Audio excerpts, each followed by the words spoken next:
अब नहीं, रोहिणी कमीशन ने तो अपनी रिपोर्ट दे दी है।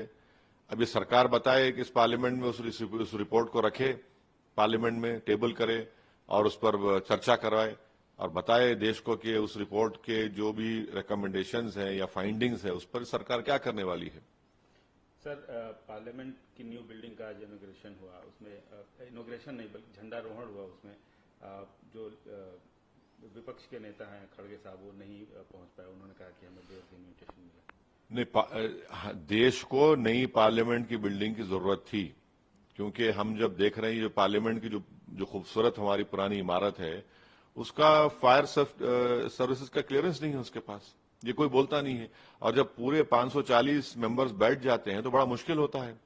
तो यकीनन एक नई पार्लियामेंट की बिल्डिंग बनी है, मैं समझता हूं कि इसकी जरूरत थी, मगर नई बिल्डिंग बनाने से पार्लियामेंट और जमहूरियत मजबूत होगी, ये पार्लियामेंट के चलने से होगा, ये पार्लियामेंट के स्पिरिट में सरकार को काम करने के तरीके से होगा। और ऐसा नहीं है कि आप एक ही दिन में बिल डालें और दूसरे दिन में उसको पास कर लें। तो पार्लियामेंट चलना भी चाहिए। पार्लियामेंट की इमारत, नई इमारत की खूबसूरती उसकी स्ट्रक्चर में नहीं बल्कि उसके चलने में होगी। मेरा सवाल था कि जो प्रतिपक्ष के नेता हैं वो नहीं पहुंचे झंडारोहण। अब वो नहीं गए तो वो बता देंगे, मगर अगर सरकार जब चलाएगी पार्लियामेंट में, ओल्ड पार्लियामेंट से नई पार्लियामेंट जाएंगे तो हम जाएंगे उसमें।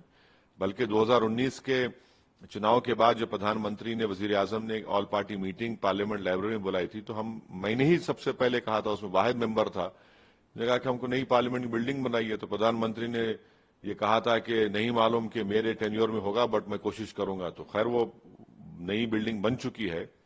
अब कोई नहीं गया है, किस वजह से नहीं गया है, तो वो जाने।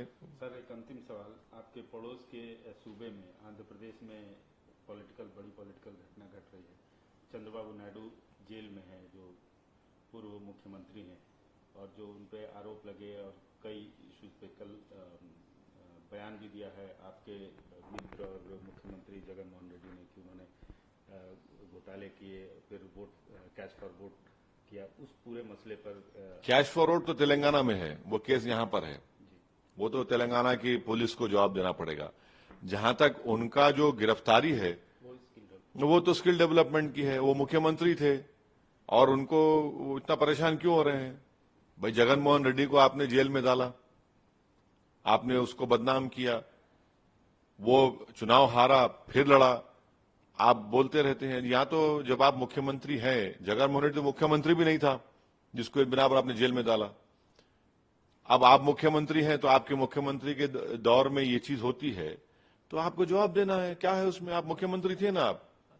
आप क्या आम शहरी नहीं है? आप जवाब दीजिए, बताइए, फेस करिए, उसमें क्या बात है? नमस्कार, मैं हूं मानक गुप्ता।